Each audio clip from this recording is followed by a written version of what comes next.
আসসালামু আলাইকুম রহমতুল্লাহ। আপনারা সবাই কেমন আছেন? ব্যাংকিং রিলেটেড আর একটা নতুন ভিডিওতে আপনাদেরকে স্বাগত। তো আপনাদের অনেকেরই জানার ইচ্ছা ছিল যে সরকারি যেগুলো বাংলাদেশ ব্যাংক আছে সেগুলোতে কিভাবে স্টুডেন্ট অ্যাকাউন্ট করবেন এ বিষয়ে জানার ছিল। তো গভর্নমেন্ট অ্যাপ্রুভ ব্যাংক বা সরকারি ব্যাংকের ব্যাংকিং রিলেটেড প্রথম এপিসোডে আপনাদেরকে স্বাগত। আজকে আমরা জানবো সোনালী ব্যাংকে কিভাবে আপনারা স্টুডেন্ট অ্যাকাউন্ট খুলতে পারবেন, স্টুডেন্ট অ্যাকাউন্ট খুলতে কত টাকা লাগবে, সেটার সুবিধা অসুবিধা সবকিছু নিয়ে আজকে আমরা আলোচনা করব। সোনালী ব্যাংক বাংলাদেশের একটি খুব জনপ্রিয় ব্যাংক। এটা সরকারি ব্যাংক। আমরা সাধারণত জানি বা অনেকের ভুল ধারণা যে সোনালী ব্যাংকে শুধু যারা সরকারি চাকরিজীবী করে বা সরকারি যে কোনো কিছুর সঙ্গে সম্পৃক্ত তারা এই ব্যাংকটি ইউজ করে, তবে বিষয়টা আসলে ভুল। বাংলাদেশের যে কোনো নাগরিক এই ব্যাংকটা ব্যবহার করতে পারবে। তো আজকে আমরা সোনালী ব্যাংকের স্কুল ব্যাংকিং অ্যাকাউন্ট নিয়ে কথা বলবো। তো সোনালী ব্যাংকে স্কুল ব্যাংকিং অ্যাকাউন্ট সাধারণত দুই প্রকার, যেটা হয়ে থাকে 18 বছর বয়সের উপরে এক রকমের অ্যাকাউন্ট, আবার 18 বছর বয়সের নিচে আর এক রকমের অ্যাকাউন্ট। বছরের নিচের যে অ্যাকাউন্টটা রয়েছে, তো এই অ্যাকাউন্টটা খোলার জন্য আপনাদের কি কি লাগবে সে বিষয়ে আমরা কথা বলি। 18 বছর বয়সের নিচে যদি আপনার বয়স হয়, সেক্ষেত্রে আপনার অ্যাকাউন্ট খোলার জন্য সর্বপ্রথম লাগবে যে আপনি বাংলাদেশের নাগরিক সেটা প্রমাণের জন্য। হতে পারে সেটা আপনার জন্ম সনদ, হতে পারে সেটা আপনার এনআইডি কার্ড, আবার হতে পারে অন্যান্য কোনো ডকুমেন্ট যেটার মাধ্যমে প্রমাণ করবে যে আপনি বাংলাদেশের নাগরিক। আপনার বয়স হতে হবে 6 থেকে 18 বছরের নিচে, 18 বছরের বয়সের উপরে হওয়া যাবে না।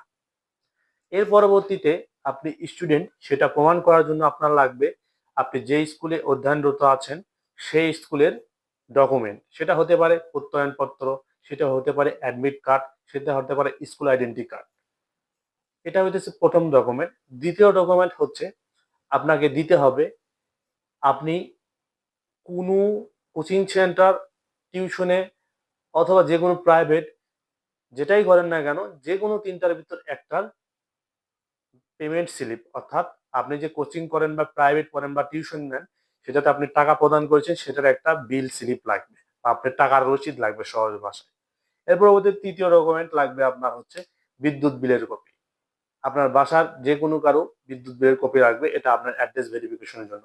পাসপোর্ট সাইজের লাগবে 2 কপি ছবি, বার্থ সার্টিফিকেট আপনার হচ্ছে 1 কপি ফটোকপি লাগবে, আপনার স্কুলের আইডি কার্ড অথবা স্কুলের প্রত্যয়নপত্র অথবা প্রবেশপত্র যেটাই হোক সেটার 1 কপি ফটোকপি লাগবে, 2 কপি পাসপোর্ট সাইজের ছবি এবং অভিভাবক যে হবে তার হচ্ছে 1 কপি পাসপোর্ট সাইজের ছবি, ন্যাশনাল আইডি কার্ডের ফটোকপি, আর যে হবে নমিনি তার হচ্ছে পাসপোর্ট সাইজের একটা ছবি এবং হচ্ছে এনআইডি কার্ডের একটা ফটোকপি। তো এই অ্যাকাউন্টটা সাধারণত আপনার পরিচালিত হবে আপনার অভিভাবকের সিগনেচারে। অর্থাৎ অন্যান্য সব অ্যাকাউন্টের মতন সোনালী ব্যাংকের এই অ্যাকাউন্টটাও যদি আপনার 18 বছর বয়সের নিচে হয়, ন্যাশনাল আইডেন্টি কার্ড আপনার না হয়, সেক্ষেত্রে এই অ্যাকাউন্টটি পরিচালিত হবে আপনার অভিভাবকের সিগনেচারের মাধ্যমে। এর পরবর্তীতে আমরা আসি যে আপনার বয়স যদি 18 বছর বয়সের উপর হয়ে থাকে সেক্ষেত্রে আপনার কি কি ডকুমেন্ট লাগবে। ধরে নেন আপনার বয়স 18 বছর বয়সের উপরে হয়েছে, সেক্ষেত্রে অবশ্যই আপনার ন্যাশনাল আইডেন্টিটি কার্ড থাকতে হবে। দ্বিতীয়ত আপনার 2টা পাসপোর্ট সাইজের ছবি দিতে হবে, আপনার নমিনি যে হবে তার একটা পাসপোর্ট সাইজের ছবি এবং ন্যাশনাল আইডি কার্ডের ফটোকপি। আপনার বিদ্যুৎ বিলের কপি নিতে হবে এবং আপনার আর্নিং সোর্স বা ইনকাম সোর্স কি সেটার একটা সত্যায়িত ডকুমেন্ট লাগবে। এখন যদি আপনি বেকার হয়ে থাকেন সেক্ষেত্রে কি আপনি অ্যাকাউন্ট করতে পারবেন না? অবশ্যই পারবেন। তো আপনি বেকার হলেও আপনি তো কোনো একটা কর্মের সঙ্গে জড়িত আছেন, হতে পারে আপনি স্টুডেন্ট, হতে পারে আপনি কোথাও জব করছেন বা যে কোনো কিছুই করেন না কেন, তার একটা প্রমাণ স্বরূপ সেই প্রত্যয়নপত্র হোক বা আপনাকে টাকা দিয়েছে সে স্লিপ হোক বা আপনার আইডি কার্ড হোক, এমন কিছু লাগবে। এই ডকুমেন্ট ছাড়া এখানে অ্যাকাউন্ট খোলা একটু ঝামেলা হয়ে যায়। এখন আমরা কথা বলি যে অ্যাকাউন্ট গুলো আপনি খুলবেন কিভাবে। তো সাধারণত সোনালী ব্যাংকের অ্যাকাউন্ট আপনি সরাসরি ব্যাংকে গিয়েও খুলতে পারবেন, আপনি চাইলে স্মার্টফোনেও খুলতে পারবেন। তো প্রথমে আমরা বলি ব্যাংকে গিয়ে অ্যাকাউন্ট কি করবেন। আপনার সরাসরি যখন ব্যাংকে যাবেন, ব্যাংকে গিয়ে আপনারা যে কোনো ম্যানেজার হোক বা স্টাফ হোক তাদের কাছ থেকে একটা ফর্ম নেবেন। ফর্ম নিয়ে ফর্মটা আপনাদের নিজেদেরকে ফিল আপ করতে হবে। ফিল আপ করে ফর্মটা আপনারা জমা দিয়ে অ্যাকাউন্ট করতে পারবেন। অথবা আপনি যদি চান বাসায় বসেও কিন্তু ফোনে অ্যাকাউন্ট করতে পারবেন বিকাশ নগদের মতো। তো সেক্ষেত্রে বাসায় বসে যদি আপনি অ্যাকাউন্ট করতে চান, আপনাকে সোনালী ই-সেবা নামের একটা অ্যাপস আছে, এই অ্যাপসটা ইনস্টল করতে হবে আপনার স্মার্টফোনে। এখানে আপনার যাবতীয় যা তথ্য আছে সবকিছু দিয়ে আপনাকে রেজিস্ট্রেশন করতে হবে। আপনারা যদি দেখতে চান যে বাসায় বসে কিভাবে অ্যাকাউন্ট করবেন, সেক্ষেত্রে এই ভিডিওটি আপনারা কমেন্ট করতে পারেন। আমি দেখিয়ে দিব কিভাবে সোনালী ব্যাংকের অ্যাকাউন্ট আপনারা ঘরে বসে নিজেরাই করতে পারবেন। তো এই অ্যাকাউন্ট খোলার ক্ষেত্রে আপনার 100 টাকা সর্বনিম্ন ডিপোজিট করে আপনারা অ্যাকাউন্ট খুলতে পারবেন। এরপরে অনেকের বিষয় আছে যে অন্যান্য ব্যাংকের মতো সোনালী ব্যাংকে কি ডেবিট কার্ড পাওয়া যায়? হ্যাঁ, অবশ্যই। সোনালী ব্যাংকেও আপনারা ডেবিট কার্ড পাবেন, চেকবুক পাবেন, জমা বুক পাবেন, এভরিথিং পাবেন। ইভেন এখানেও কিন্তু ডুয়েল কারেন্সি কার্ড পাওয়া যায়, তবে এটা অনেকে ব্যবহার করে না।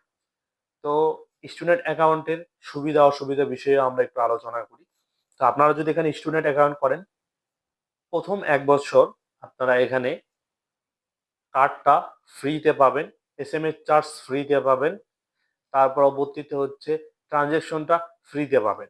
এর পরবর্তীতে আরেকটা বিষয়, এখানে আপনার ১৮ বছর বয়সে যদি বেশি হয় বা ১৮ বছর বয়স হয় আপনার, সেক্ষেত্রে আপনার এখানে কিন্তু সেভিংস এর সুবিধাও পাবেন। কিন্তু পরবর্তীতে আপনার ১ বছর পরবর্তীতে কার্ড চার্জ এবং এভরিথিং সবকিছু চার্জ কেটে নেওয়া হয়। তো এই ব্যাংকিং এর যতটা সুবিধা আছে তার থেকে অসুবিধা অনেক বেশি। আমি বলছি না যে ব্যাংকিংটা এটা খারাপ, তা না। যেহেতু এটা গভর্নমেন্ট ব্যাংক, সেক্ষেত্রে গভর্নমেন্ট ব্যাংকের বিভিন্ন রুলস অ্যান্ড রেগুলেশনটা বেশি হয়ে থাকে। তো গভর্নমেন্ট ব্যাংকের ক্ষেত্রে এখানে আপনার দেখা যায় যে অসুবিধা যেটা আমি মনে করি, সেটা হচ্ছে আপনার এখানে ডকুমেন্ট অনেক বেশি লাগে। অন্যান্য ব্যাংকে যেমন অনেকগুলো ডকুমেন্ট লাগে না, বাট এখানে বেশ কয়েকটা ডকুমেন্ট অনেক বেশি লাগে এবং এই ডকুমেন্ট ছাড়া আপনারা কিন্তু এখানে অ্যাকাউন্ট করতে পারবেন না।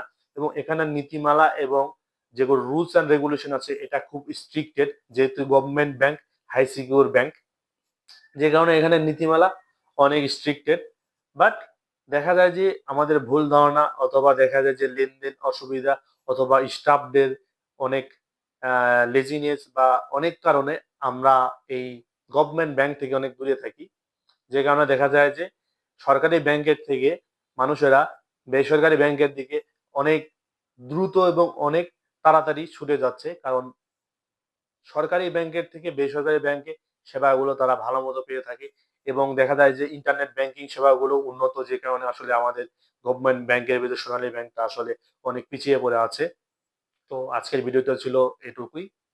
আর নতুন কোনো ব্যাংকিং রিলেটেড ভিডিও আপনাদের প্রয়োজন হলে অবশ্যই জানাবেন। সকলে ভালো থাকবেন, সুস্থ থাকবেন। আল্লাহ হাফিজ।